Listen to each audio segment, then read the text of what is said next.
Devotion is a story of two fellas, Ensign Jesse Leroy Brown and Thomas Hutner, two men from two different cultures, two different worlds, meeting in the U.S. Navy.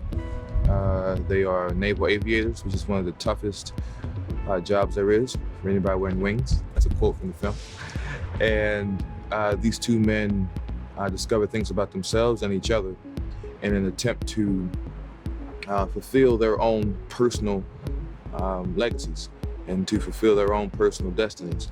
And they end up having to use each other, and their devotion to each other is what ultimately unlocks that door.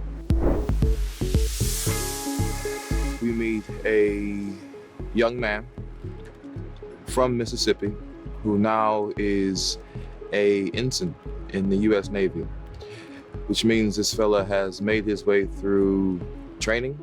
He has made his way through schooling.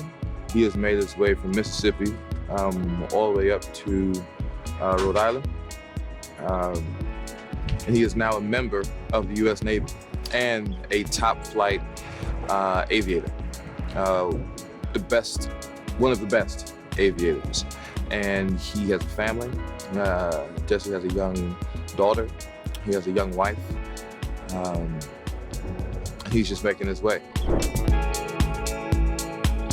This film is directed by a young man named JD Dillard.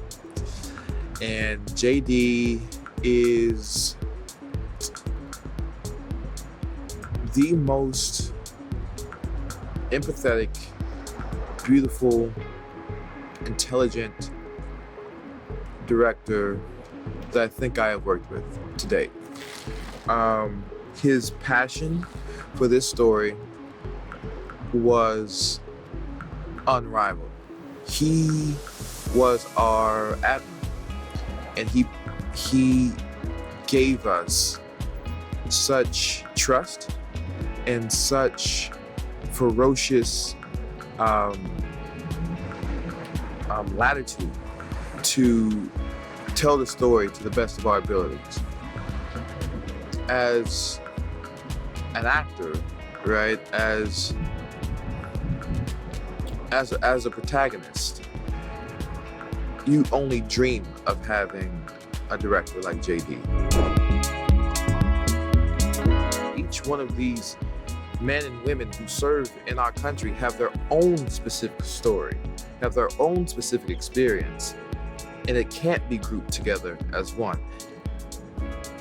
The whole experience of what it is to be a black aviator, a black soldier, a black sailor, those stories, there's a treasure trove of them to be told.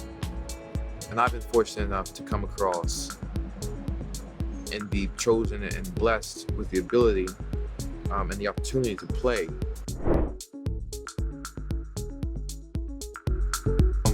what they will. Everyone comes in with a different perspective, a different point of view, and everyone has a different well that needs to be filled up. But I think, like every character in the film, this idea of devotion and this idea of sacrifice and this idea of really living to one's full potential is something that people will take away. What it is to look after the fella or the lady next to you, what it is to love yourself, the people next to you, your country, your beliefs, to be devoted to that, to be quietly confident in that devotion to that, and to let it manifest with dignity and love. That's just what I took from my experience. I hope some people get something like that.